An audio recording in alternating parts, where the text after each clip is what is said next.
Hoje nós estamos finalizando a divulgação do projeto Memória do Teatro Paulistano, um trabalho em rede. É um projeto que foi contemplado pelo edital do PROAC 34 da Secretaria, da Cultura do Estado. Antes de começar, eu vou fazer um pouco minha audiodescrição. Eu sou uma mulher branca, idosa. Tenho os cabelos curtos, estou usando um batom marrom, uma blusa preta, um fular aqui, porque está frio aqui em São Paulo, e uns brincos de argola, tá? Eu tenho os olhos castanhos e eu participei desse projeto e vou, então, falar um pouco desse projeto. Nós vamos ter uma apresentação. Não só eu sou mediadora dessa mesa, mas nós vamos fazer uma apresentação com a presença de Silvia Cardoso Leão, que é a curadora do acervo. Nós vamos falar de um acervo muito especial, muito interessante, e depois com a presença de Pedro Carvalho, que é um arquivista, um documentalista e historiador que trabalhou diretamente com essa documentação, organizando e com o objetivo de colocá-la em público, né, de dividir essa documentação com todo mundo. Bom, o projeto, esse projeto que se chama, então, Memória do Teatro Paulistano, ele recupera um acervo extremamente importante, cuja personalidade desse acervo é apresentar pontos de inflexão da história do teatro moderno paulista, né? E essa história ela é contada a partir de personagens muito interessantes, né? O personagem principal é o Teatro Bela Vista, né? Que hoje é o Teatro Sérgio Cardoso, ali do Bexiga, né? E os seus empreendedores, né? As pessoas que construíram esse teatro, dirigiram peças e atuaram nessas peças, vão ser Nídia Alicia, uma italiana atriz, e Sérgio Cardoso, um paraense, ator, né?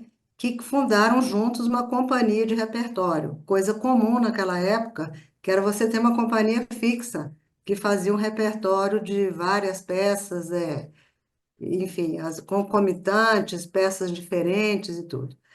E esses atores, eles vieram do TBC, do famoso Teatro Brasileiro de Comédia, né? E passeando pelo teatro, pelo Bexiga, né? Pela Bela Vista, eles viram um prédio e se inspiraram, achando que aquele era o espaço ideal para erguer o seu teatro, né? Eles conseguiram fazer isso não foi brincadeira. A Silvia depois vai até detalhar coisas, porque ela sabe de todas as histórias, né? Só cometendo uma indiscrição aqui. Ela é filha desse casal, né? A Silvia é a filha única desse casal, Nídia Alice e Sérgio Cardoso, né? Enfim, mas depois de muita batalha, eles inauguraram o Teatro Físico em 1960. Só que desde 1956, a companhia deles já estava ativa e estreou peças muito importantes. Aí, lembrando que isso daí marca o início de um teatro moderno paulista, né? Paulistano e paulista. Mas então essa companhia começou com Hamlet, que teve Sérgio Cardoso como diretor e intérprete, né? Ele era o Hamlet, né? E que isso em São Paulo foi a primeira apresentação de Shakespeare na cidade, né? E, enfim, até o final da década de 60, foram, foram produzidas mais de 15 peças de autores estrangeiros e brasileiros. E eu gostaria de citar alguns atores brasileiros, porque para nós fica muito marcante, é muito importante você ter essa atenção voltada para o teatro nacional que estava sendo produzido aqui, que vocês vão ver com autores extremamente modernos para a época. Tais como, né, Raquel de Queiroz, Guilherme Figueiredo, Ariano Suassuna, Nelson Rodrigues. Bom, essa companhia, então, viveu uma primeira fase até no começo de 1970. porque a separação do casal marcou o fim dessa companhia Nídia Alice e Sérgio Cardoso. Mas Nídia Alice assumiu o teatro e a companhia e continuou. Ela continuou na missão, né? E montando peças adultas e infantis com muito sucesso, né? E dirigindo e atuando, né? Vou destaquei algumas peças aqui para vocês terem uma ideia. Quarto de Despejo, por exemplo, da Carolina Maria de Jesus, que é um texto fresco para aquela época, né? Extremamente inovador, um texto polêmico, né? Que é aquela a autora favelada que escreve sobre a experiência dela como uma mulher favelada. Outras coisas também, a gente tem Eda Gabler, né, do Ibsen, né, que é moderno até hoje, né, e foi levado em filme, inclusive, e já foi apresentado várias vezes aqui em São Paulo em outras montagens. E outra que eu acho interessante é chamada João Guimarães Veredas, que é naturalmente sobre a vida do Guimarães Rosa e sobre o livro e a obra do Guimarães Rosa, né? E além desses, quer dizer, eu acho importante também a presença de vários autores contemporâneos, quer dizer, que estavam sendo encenados no mundo naquele momento, tais como Tennessee Williams, Eugênio O'Neill, Milor Fernandes, Max Frisch e Bertolt Brecht.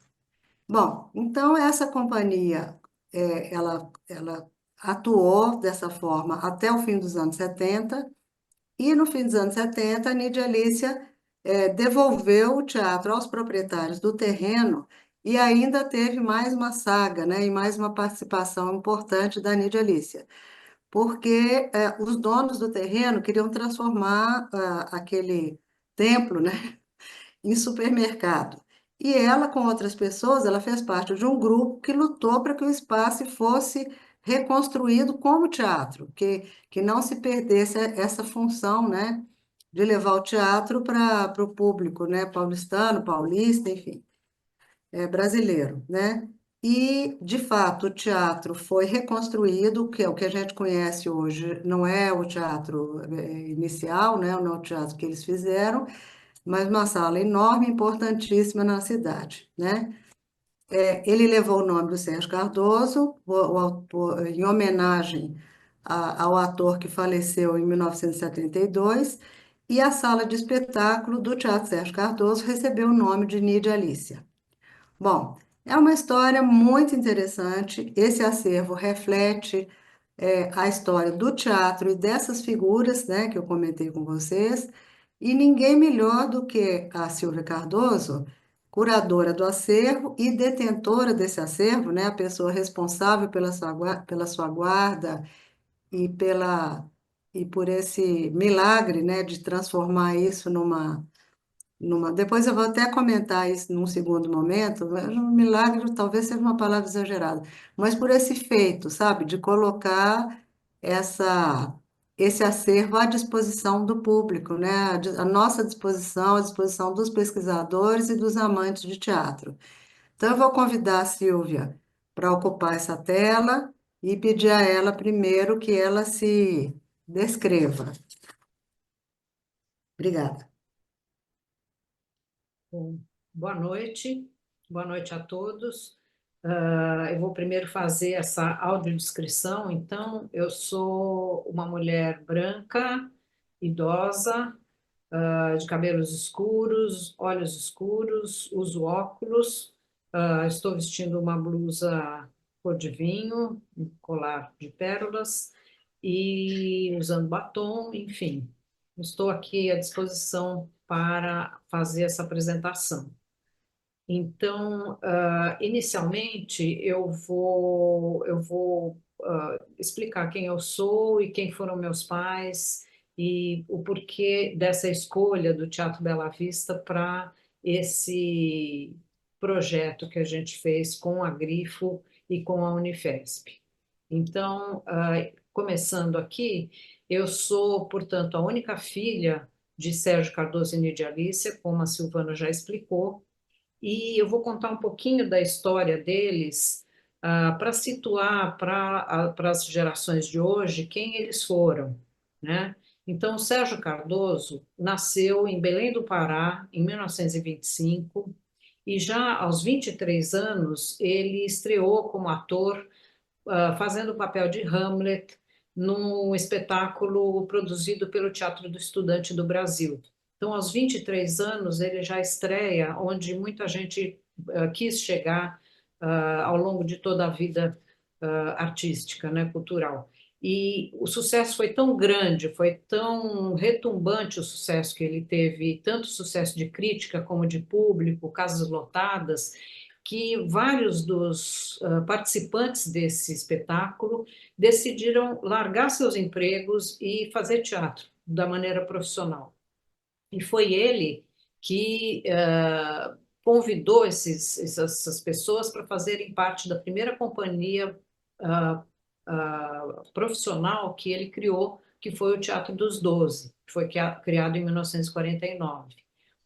Eles criaram essa companhia com muito entusiasmo, com o mesmo entusiasmo com o qual eles participaram daquela apresentação, daquela montagem de Hamlet, mas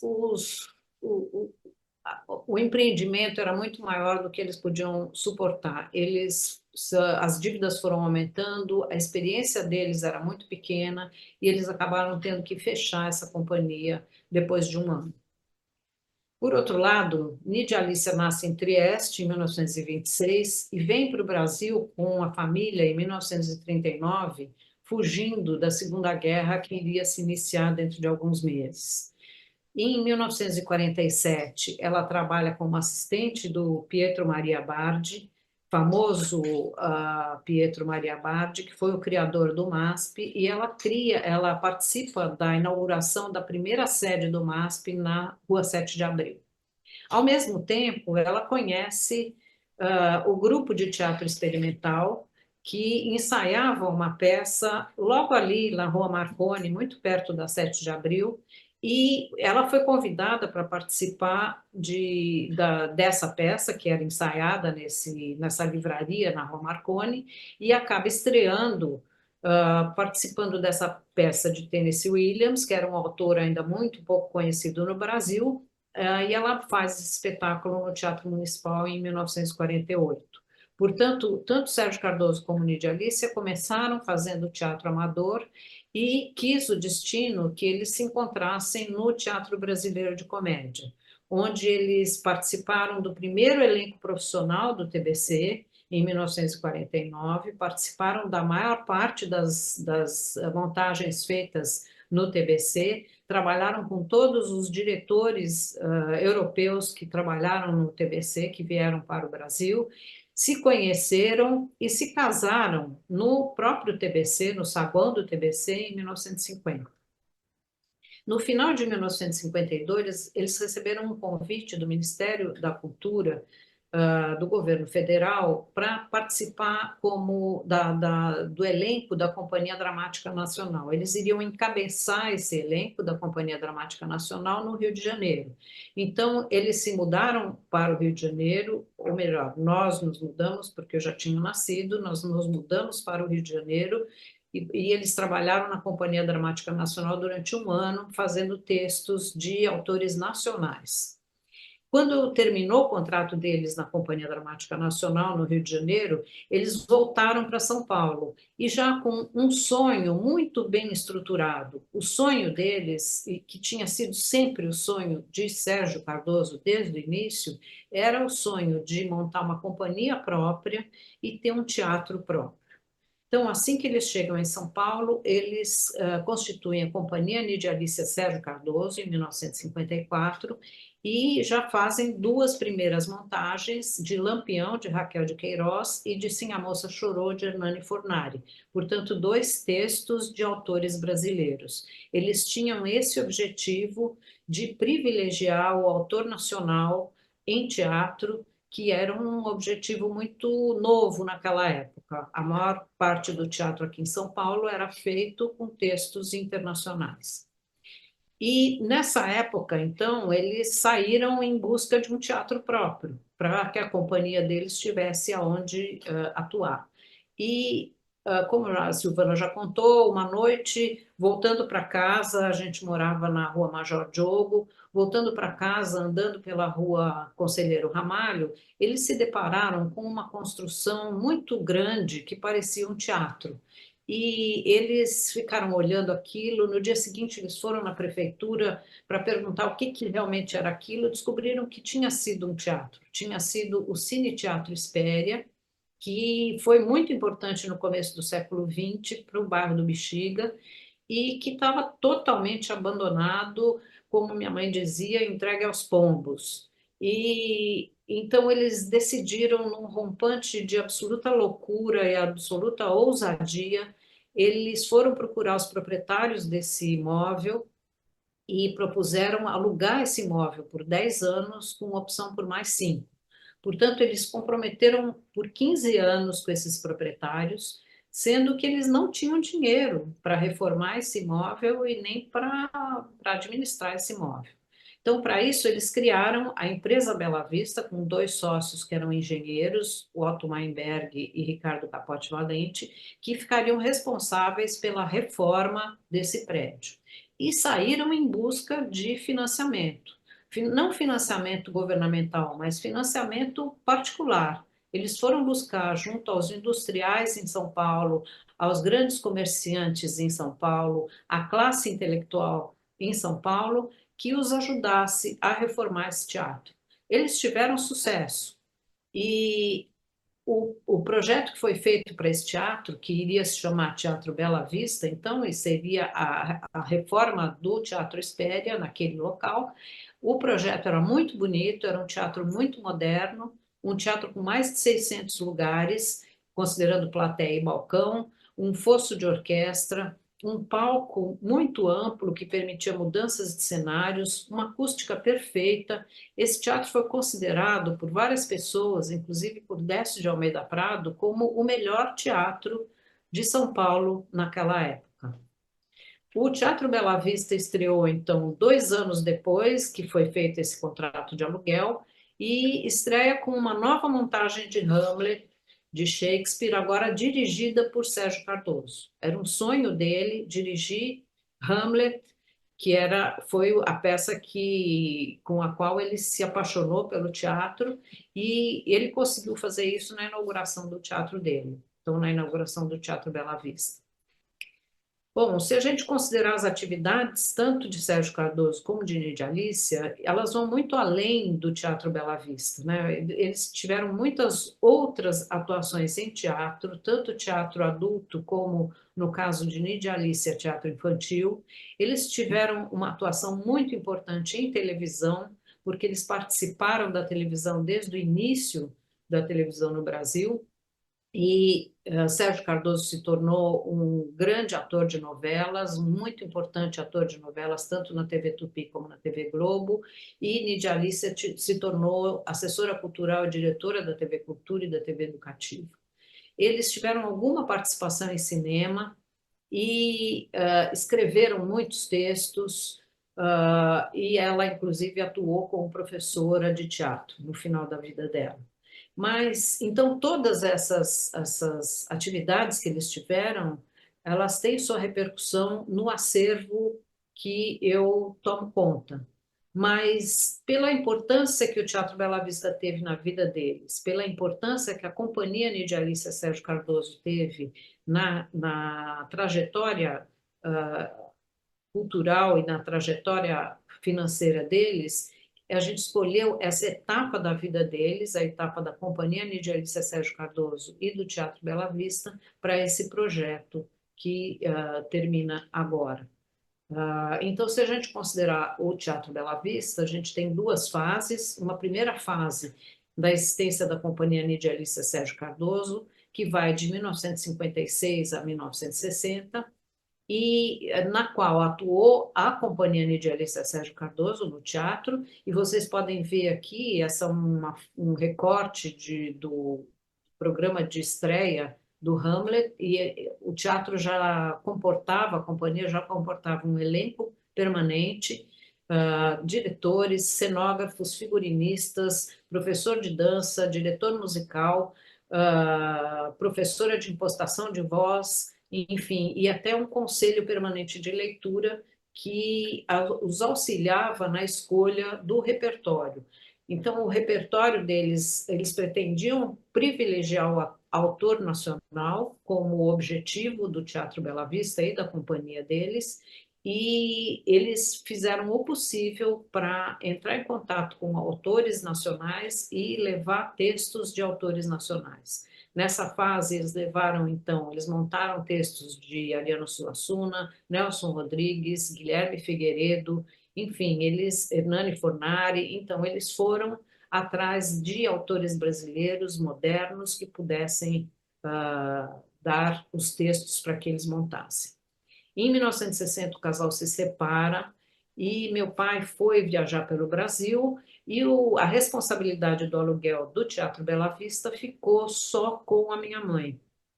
E é o que tá escrito no formal de partilha pelo juiz, que o aluguel daquele imóvel do Teatro Bela Vista ficaria sob responsabilidade de Nidia Alice. Só que a empresa Bela Vista, aquela mesma empresa que eles tinham fundado para fazer a reforma do Teatro Bela Vista, a empresa não queria que Nidia Alice ficasse sozinha no teatro. Eles queriam que ela saísse do teatro. E eles fizeram de tudo para que isso acontecesse. Eles impediram ela de entrar no teatro, eles impediram que ela retornasse ao teatro para montar o primeiro espetáculo depois da separação. Eles fizeram de tudo. E pela primeira vez, a classe teatral se reuniu e, em favor de um dos seus membros, que no caso era a Lídia Alice, que estava sendo espoliada do seu teatro, né? Então, essa foto mostra Cacilda Becker com um cartaz na mão, numa passeata que foi feita pelo centro da cidade, em apoio à situação dela. Enfim, ela fica no teatro, ela consegue ficar no teatro, mesmo brigando com a companhia, com a empresa Bela Vista, ela fica mais 10 anos naquele teatro, até o fim do contrato de aluguel com os proprietários do imóvel. Ela monta uma companhia própria, a Companhia Nidia Alicia, que era uma companhia muito mais enxuta, mas que também tinha seu elenco permanente, também tinha seus diretores e tinha os consultores jurídicos que a ajudaram na fase de briga com a empresa Bela Vista, que terminou realmente na justiça, com ela vencendo essa ação. No final dos anos 70, ela devolve o teatro para os proprietários, mas luta também com o secretário de turismo, Pedro Padilha, com o presidente da Comissão de Cultura e com o governador do estado, para que o teatro fosse, aquele imóvel fosse desapropriado e que permanecesse sendo um teatro, agora um teatro do estado. Então, hoje lá existe o Teatro Sérgio Cardoso, graças a esse trabalho que foi realizado por ela, e quando esse teatro completou 40 anos, agora em 2020, foi feita uma homenagem a ela, a todo esse trabalho dela, e a sala de espetáculos do Teatro Sérgio Cardoso recebeu o nome de Sala Nidia Alice. O acervo contém muito material do Teatro Bela Vista, que é esse material que foi digitalizado, fotografado e catalogado pela Grifo de uma maneira assim muito profissional, mas ao mesmo tempo muito humana. E é esse material que vai ser disponibilizado agora no site Amabile, que é um site da Unifesp, e vai ficar disponível para consulta para todos os que estejam interessados na história do teatro, na vida desse casal de atores, Nidia Alice e Sérgio Cardoso, da história do teatro paulistano e em particular do Teatro Bela Vista. Então, eu espero que daqui para frente vocês possam ter acesso a todo esse material e possam se interessar por um material belíssimo como esse que está sendo mostrado nesse slide aqui, que nós temos programas, textos, fotos, desenhos de cenários, desenhos de figurinos, objetos de cena, prêmios, tudo isso vai ficar disponível a partir de agora.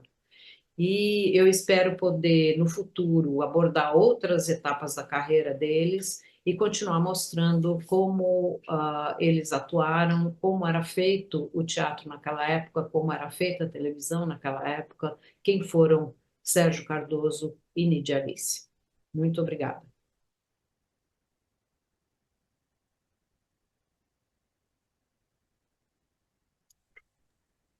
Obrigada, Silvia. Essa apresentação da Silvia é muito legal porque a gente tem uma ideia do tipo de documentação que a gente dispõe. Tem muitas fotos também, fotos muito interessantes, porque você tem fotos de atuação dos atores, você tem foto do público, você tem fotos de divulgação, assim como também material anterior à montagem da peça, né, de figurinos, e a gente percebe que você tem toda uma inteligência ali paulista, uma intelectualidade paulista colaborando e participando e frequentando o teatro. Enfim, é uma documentação realmente muito inédita, né? Na verdade, ela é inédita e é um arquivo muito orgânico, né? Porque a gente consegue entender, a gente consegue ver os processos, a gente tem os textos, por exemplo, os textos dramáticos, né? Com anotações, com o que a gente chama de marginalia, que são aquelas anotações à margem e que trazem informações também sobre a forma de fazer as coisas, né? E a personalidade desse casal, né? Essa documentação, a gente tomou conhecimento dela por meio do trabalho da Silvia de buscar meios e maneiras primeiro, organizar essa documentação e depois tentar fazer com que ela se tornasse pública, né? O nosso escritório, a Grifo, é um escritório de projetos históricos, né? E a gente trabalha muito com a memória da cidade, das pessoas, de instituições, com a história institucional, como também com a história de instituições de Estado, terceiro setor. Então, quer dizer, foi uma descoberta muito interessante e que reflete muito uma situação hoje do Brasil, né, é uma coisa que nos preocupa muito, né, porque a gente tem vários acervos um pouco nessa situação, né, que estão dispersos, que estão atomizados, e que precisam enfim, que a gente precisa tentar arrumar um canal por meio do qual esses arquivos possam ser mostrados, né?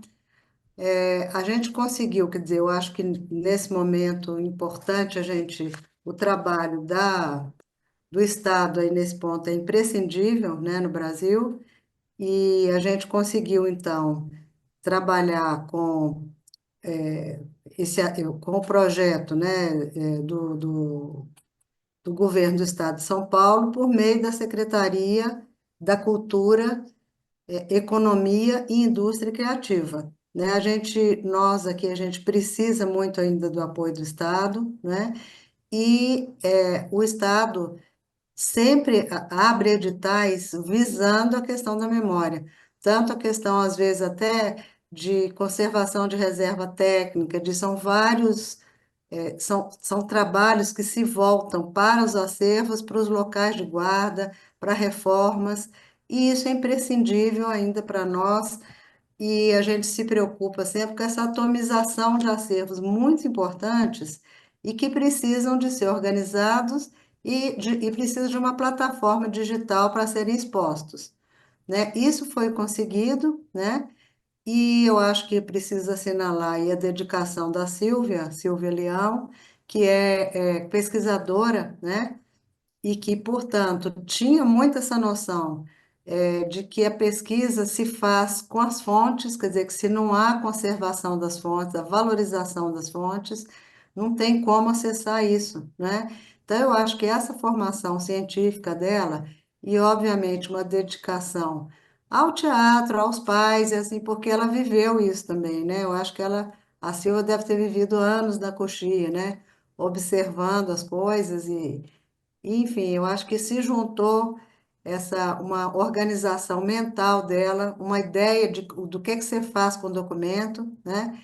quando a gente começou a trabalhar com isso, a gente teve a grata surpresa de ver que ela conhecia muito, ela conhecia, isso estava listado, isso já estava em uma base de dados doméstica, mas estava tudo lá, né? E eu acho que o trabalho da gente se somou, então, a esse cuidado dela, que também foi fazendo pesquisa paralela, foi corrigindo coisas, foi melhorando, foi melhorando o detalhamento desse acervo, que está, eu acho que, numa condição muito boa, né? Porque ele não foi resgatado das cinzas, como acontece muitas vezes. Você vai lá e recolhe um arquivo que está jogado, que está. Aqui no caso, não. Ela sabia de tudo, ela sabe e continua pesquisando e continua, né? Então, esse é um caso raro, né? Mas eu acho que o nosso intuito é muito chamar a atenção para essa situação, para a gente tentar juntos, né, buscando essas possibilidades que nós temos de financiamento e de abrir caminho para a gente não deixar que isso se perca, né?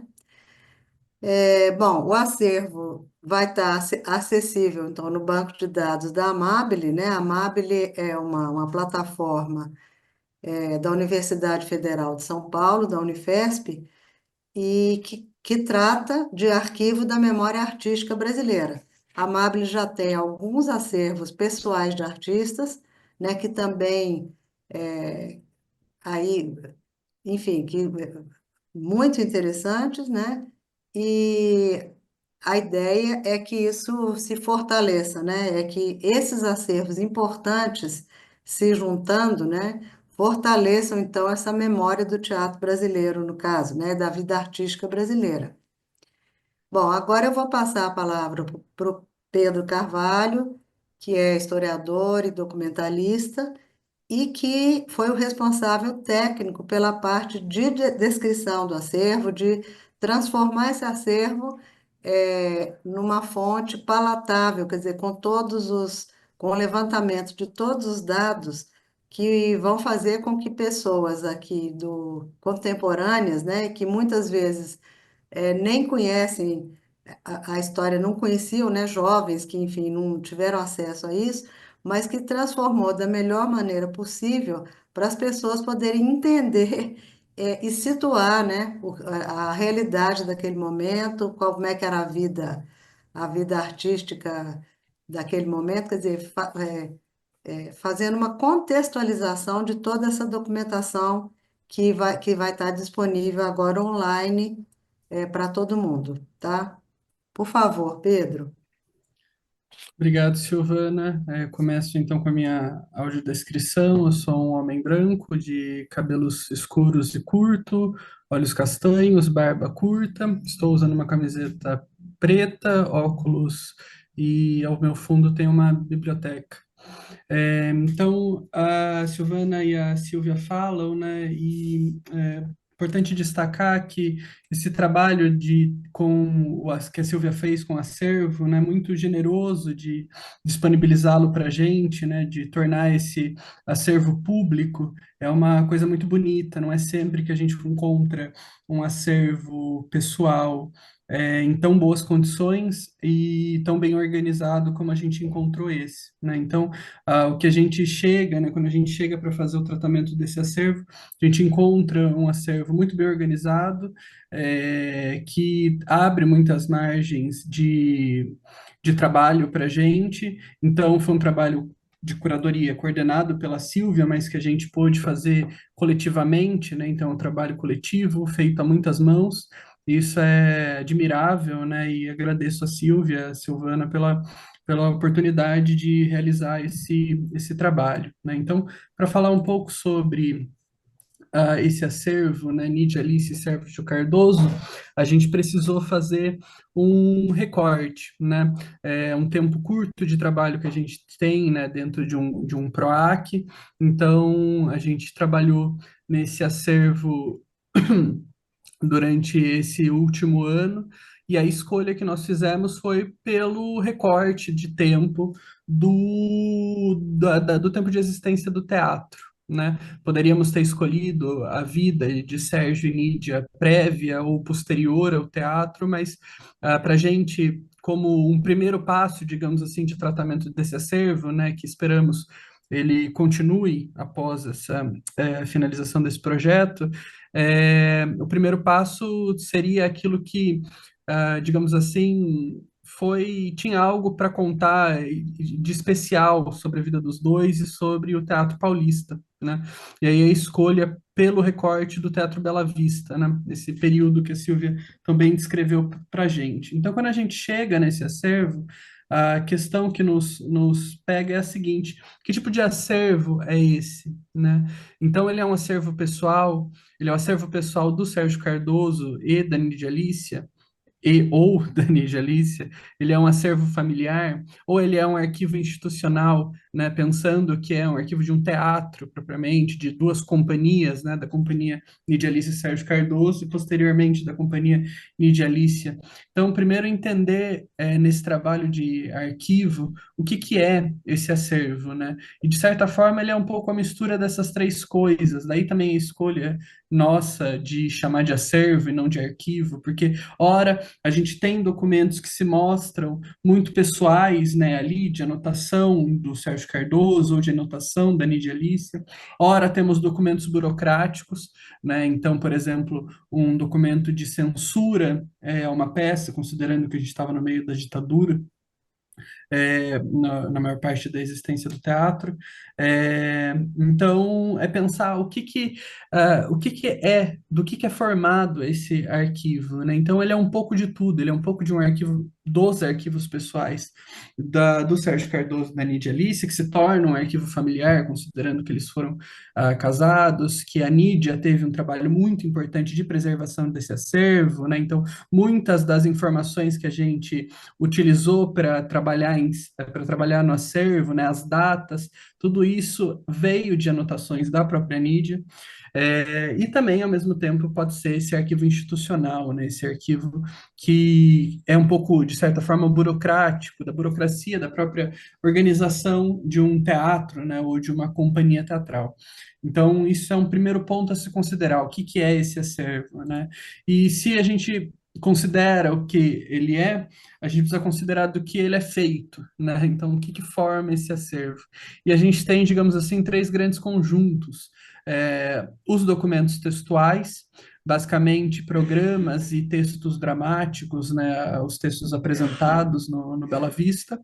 A gente tem documentos iconográficos, que são fotografias dos ensaios das peças, eventualmente fotografias das apresentações, desenhos de cenário, desenhos de figurino, um material muito bonito, esse que é, na verdade, também o grosso do nosso acervo. Ele é formado, a gente está falando aqui de um acervo de cerca de 1.000 itens documentais, e eu chutaria aqui que 80% desses 1.000 itens é formado por esses documentos iconográficos, né? Essas fotografias, principalmente, mas também por desenhos de cenário, desenhos de figurino, e também por objetos, né? Objetos que são objetos cênicos, né? Objetos usados em cena. Então, nós temos, por exemplo, os colares utilizados durante a apresentação de Hamlet, as coroas, feitas inclusive pelo próprio Sérgio Cardoso, a espada, as armas, uma série de objetos utilizados em cena, mas também outros objetos que compõem, como por exemplo os prêmios, né? Então, eles receberam vários prêmios Saci, que são prêmios muito bonitos, desenhados pelo Brecheret. Temos esses prêmios, medalhas, holofotes do próprio teatro, enfim. Então, o nosso acervo ele é composto por esses três grandes conjuntos, né, de documentos textuais, documentos iconográficos e objetos, mas desde já digo que o principal conjunto, né, aquele que ocupa o que eu chamei aqui de 80% do acervo, são os documentos iconográficos, né? Então, principalmente as fotografias dos ensaios da peça, né? Então, esse é o nosso universo. E para tratar esse acervo, né, Silvana e a Silvia indicaram que ele vai ficar sob guarda do Arquivo da Memória Artística Brasileira, o Amabile, né, da Unifesp, Unifesp Zona Leste, do novo campus da Unifesp lá em Itaquera. é lá que está sediado o Amabile, que é um projeto subsidiário do Centro de Memória Urbana da Unifesp, também no campus Zona Leste, em Itaquera. E é preciso dizer que esse acervo doado à Unifesp é o acervo digital, né? Então, a gente passou por um processo de digitalização, parte do acervo já estava digitalizado, muito bem digitalizado pela Silvia. Então, o que não estava digitalizado, nós fizemos a digitalização dos documentos textuais, dos documentos iconográficos.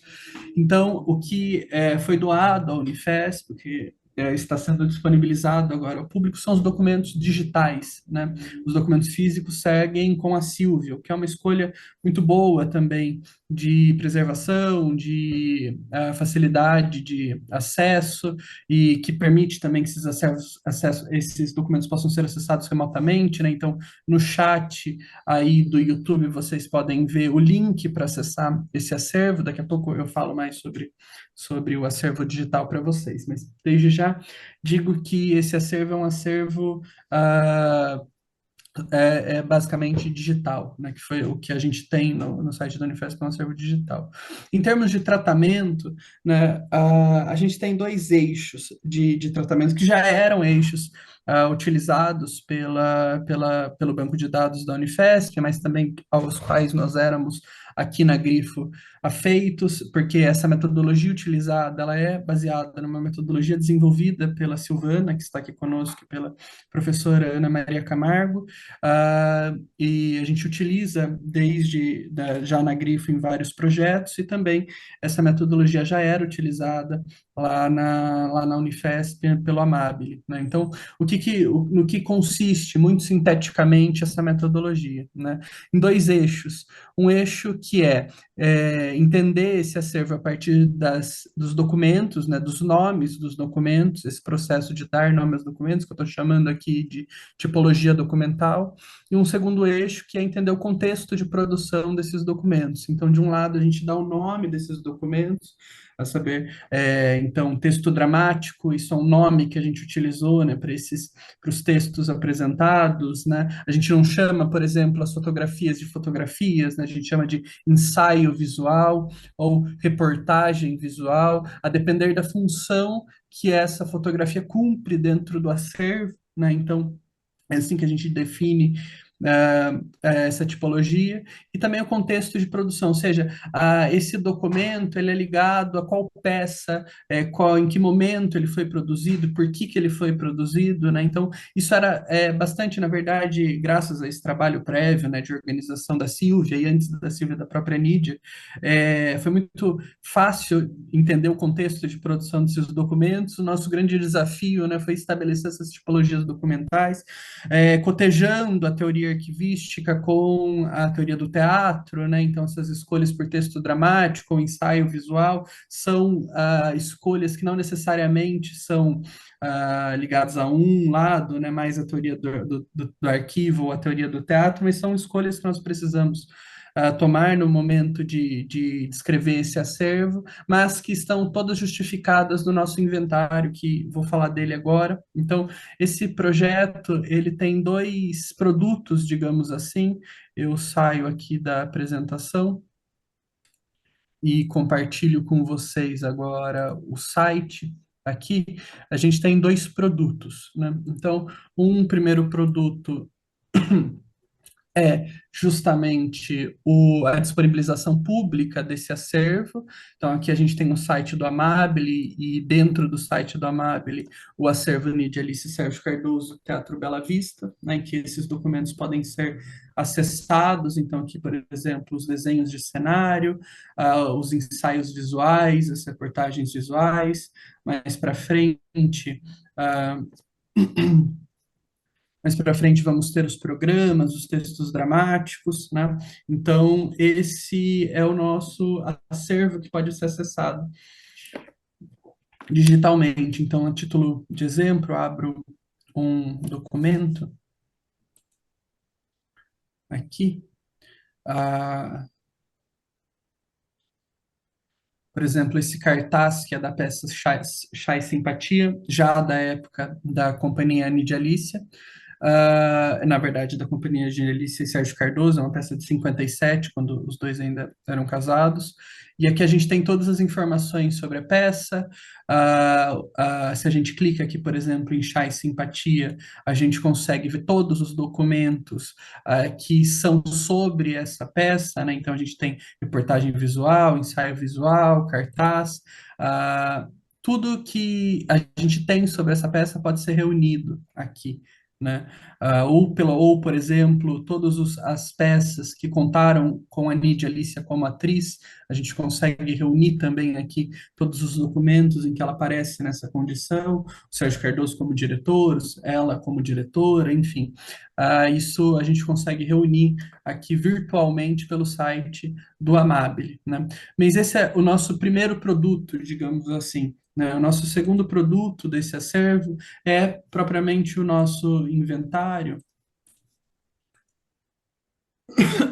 que aparece agora na tela para vocês, em que a gente conseguiu dividir, apresentar cada uma das peças, né? Então, sigo aqui.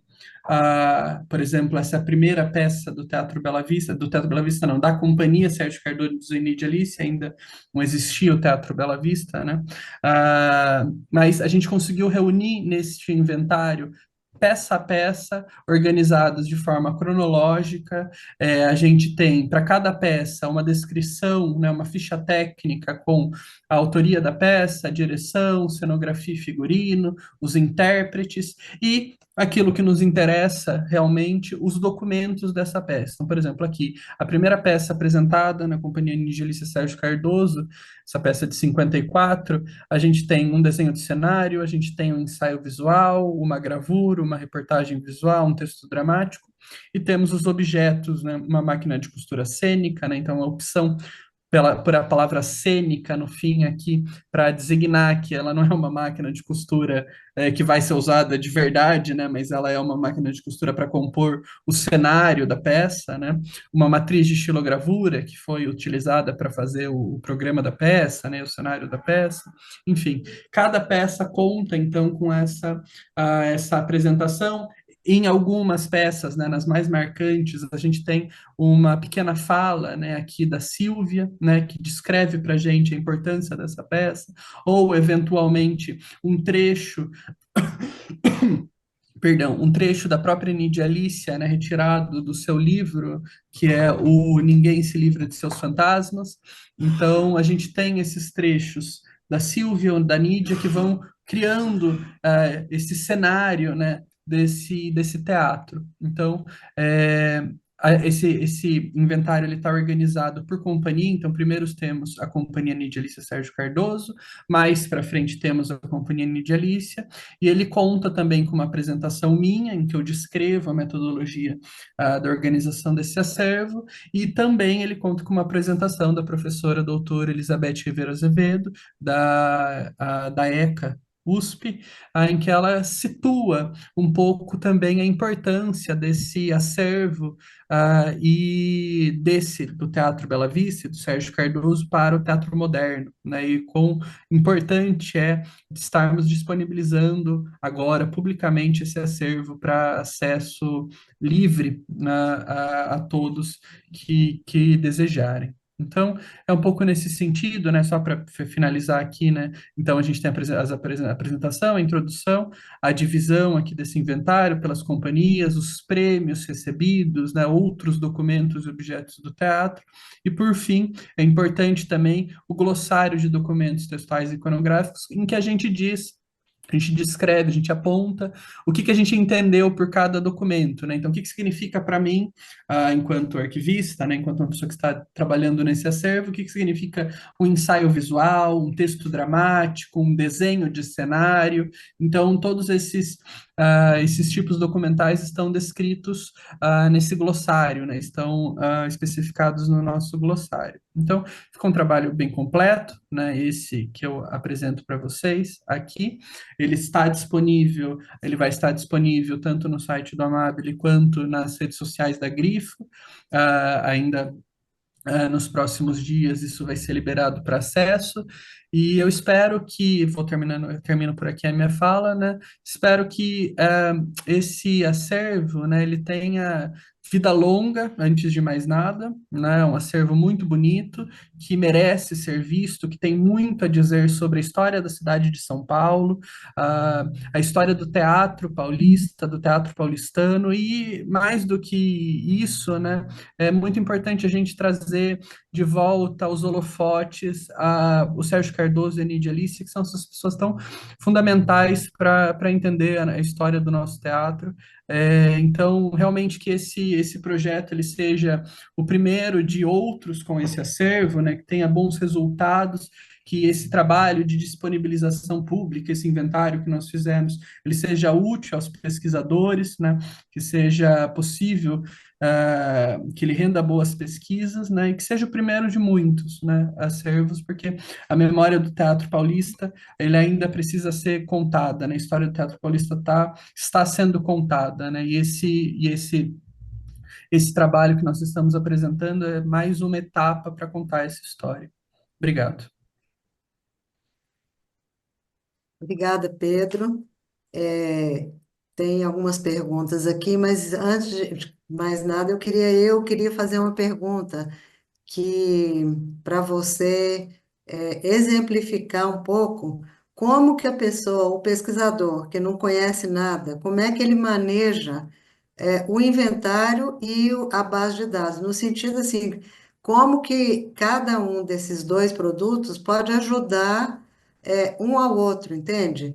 Como é que, quer dizer, porque eu acho que eles têm uma complementaridade e eu acho que essa explicação é interessante para quem, sei lá, topa com duas coisas que são diferentes, mas complementares, né?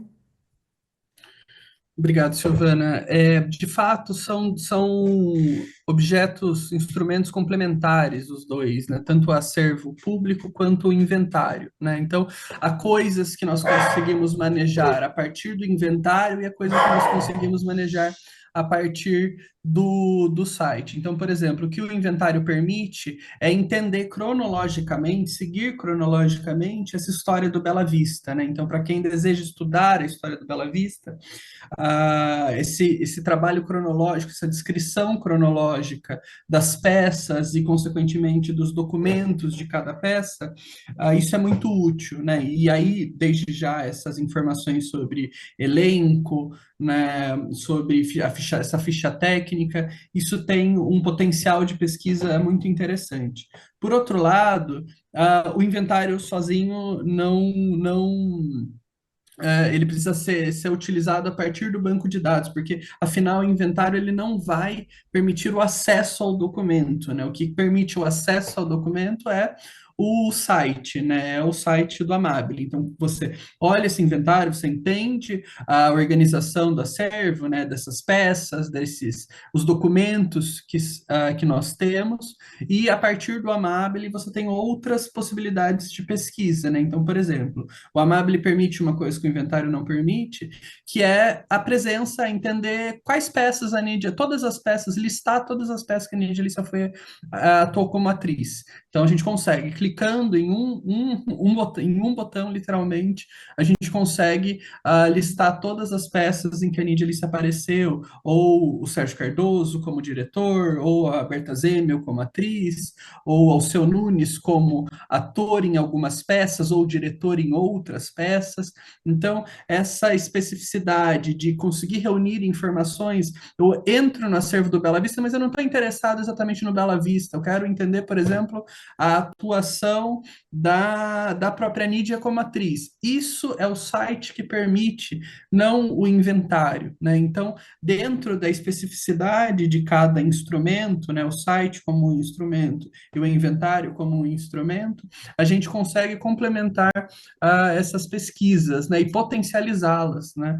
E por outro lado, só adiantando, né, eu digo na minha fala que existe um potencial para entender, por exemplo, a própria história do teatro, a própria história da cidade de São Paulo. Isso é possível por meio dos programas, né? Então, os programas a gente tem nos programas um material riquíssimo, por exemplo, das propagandas, quem financiava o Teatro Bela Vista, né? Então, a gente consegue entender quais são as empresas interessadas em financiar esse teatro, como era a propaganda na época. Então, tem exemplos belíssimos da propaganda.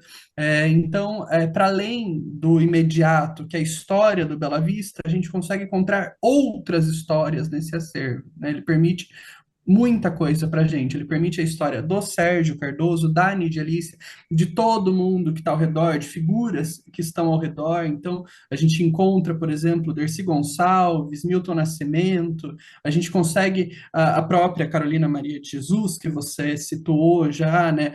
A Ruth de Souza, que foi a atriz que interpretou a Maria Carolina em Quarto de Despejo. Então, a gente consegue traçar a história, um pouco o percurso dessas figuras dentro do Bela Vista e, além disso, da própria cidade de São Paulo, do próprio teatro paulista e paulistano especificamente.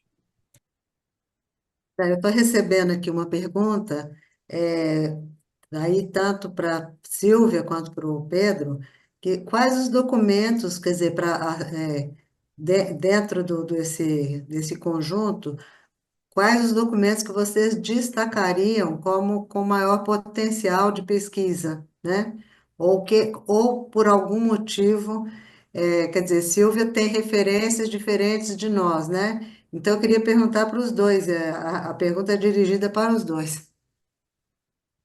Silvia, Então, eu, com certeza, eu acho que para quem faz teatro, os textos e as marcações dos textos, os cortes que foram feitos, para mim isso seria o mais interessante para quem faz teatro, né? Para quem está interessado em saber como aquela peça foi montada, por exemplo, aquela montagem de Eda Gabler, o que que ela foi uma direção de Valmor Chagas. Então, o que que ele fez com aquele texto naquele momento, sabe? Em comparação com o que foi feito por outros diretores em outras montagens. Então, para mim, o mais importante seriam os textos e as marcações deles. e Pedro.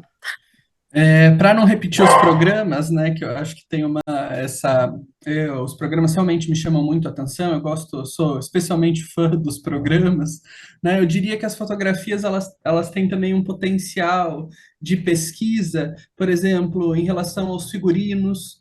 Da época, ao gestual dos atores, né? Existe uma história ali, né, não dita, algo não dito nas fotografias que vai muito bem em termos de pesquisa, né? Seja do gestual, dos figurinos, do posicionamento deles em cena, né? Então, as fotografias a gente consegue traçar a gente não tem a gravação das peças, né? A gente não tem a gravação em vídeo das peças, mas a gente consegue, pela fotografia, mapear um pouco esses atores em cena, né? Eu acho que isso tem uma beleza e tem um potencial muito grande de pesquisa, mas claro, fora as fotografias, e junto das fotografias nesse sentido temos os desenhos de cenários, desenhos de figurino, né, os desenhos de adereço, eles vão se complementando, né, nesse sentido.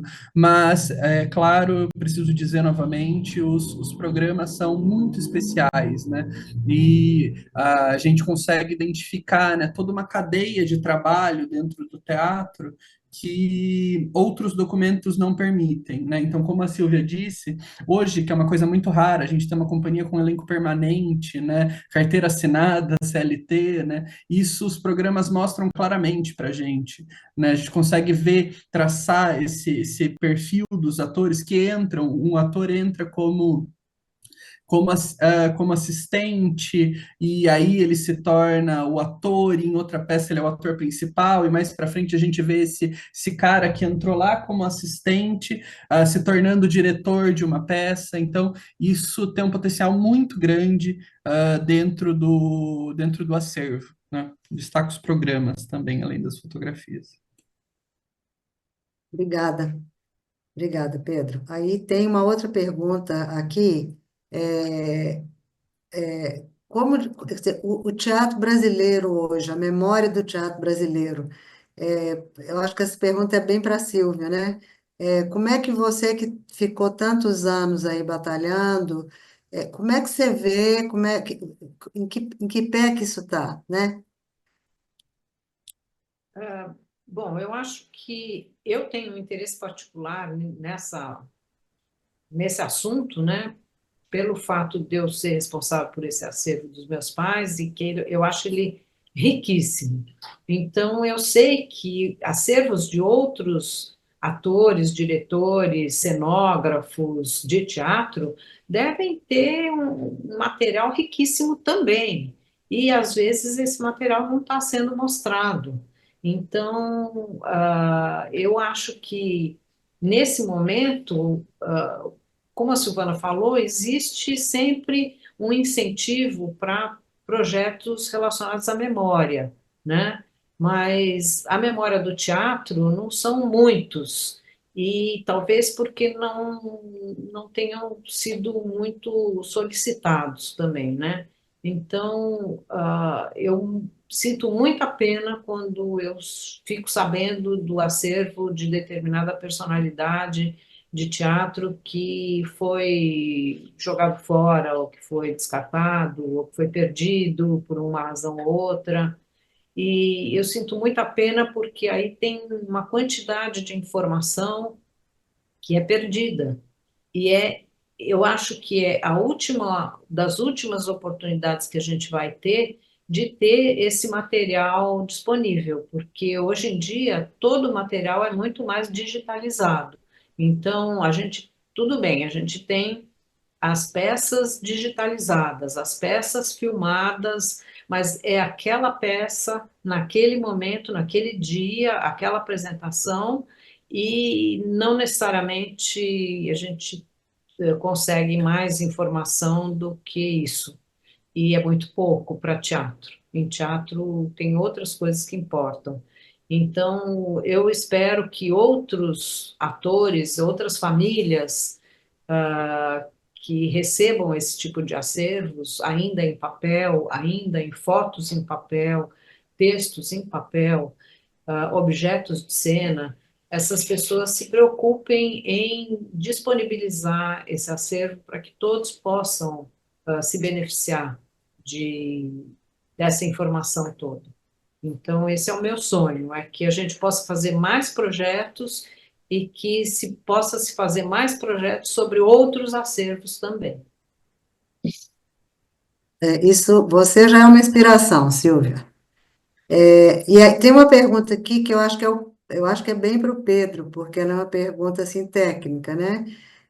Qual que é o primeiro, o que que você acha que deva ser o primeiro passo para trabalhar a história de uma companhia de teatro ou de um artista?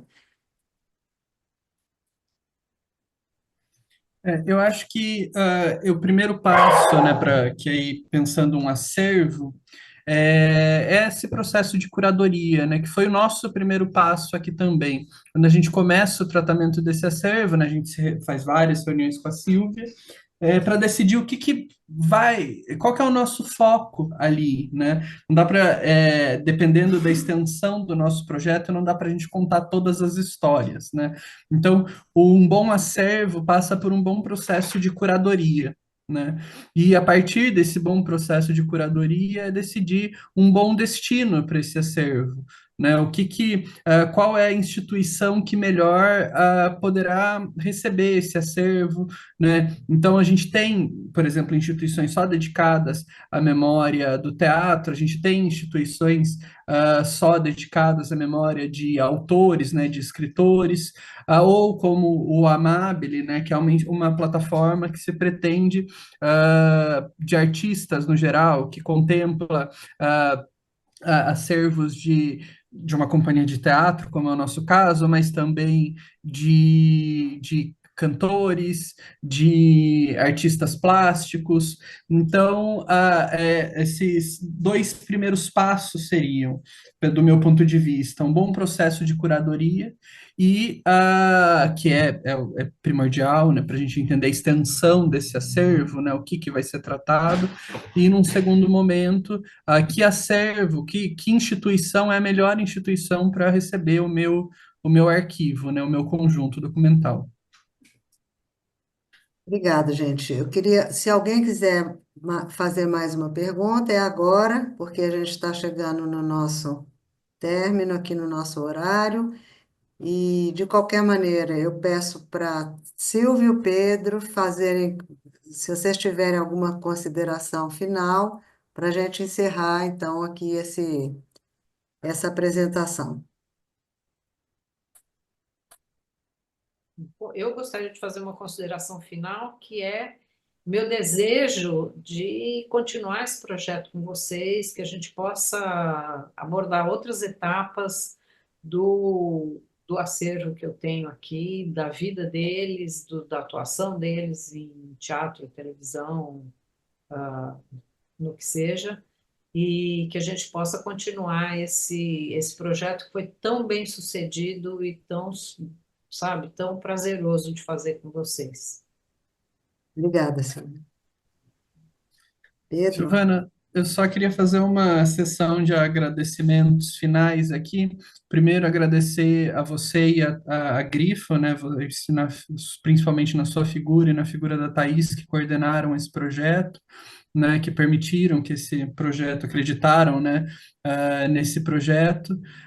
Eu também, na Grifo, agradecer a Tayana, que fez todo o trabalho junto comigo de descrição desse acervo, que assina comigo o inventário.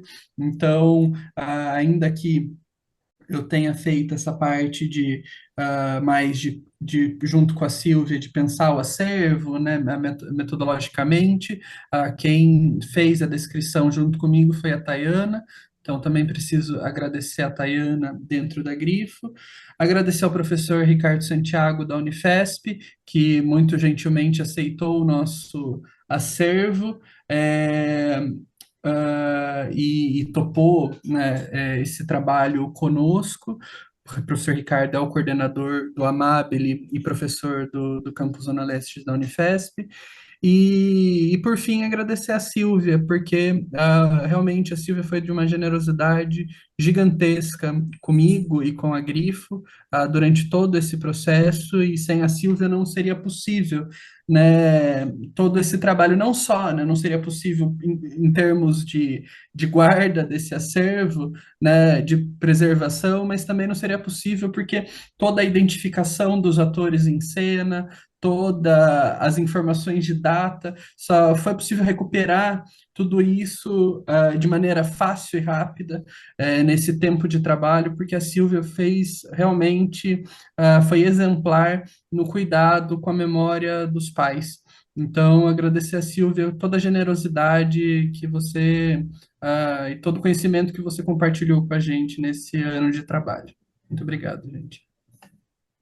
Bom, eu queria agradecer a todo mundo que assistiu. Eu acho que o nosso trabalho, depois de terminada a organização do acervo e a colocação dele para o público, é continuar divulgando, porque eu acho que isso daí a gente não pode deixar nunca, porque não só essa inspiração, tudo isso que a Silvia conseguiu fazer, tem que chegar às pessoas, não só quem quer consultar, né, conteúdos, etc., mas quem também está numa situação parecida e precisa de encaminhar esse bem, né? Esse bem cultural, né?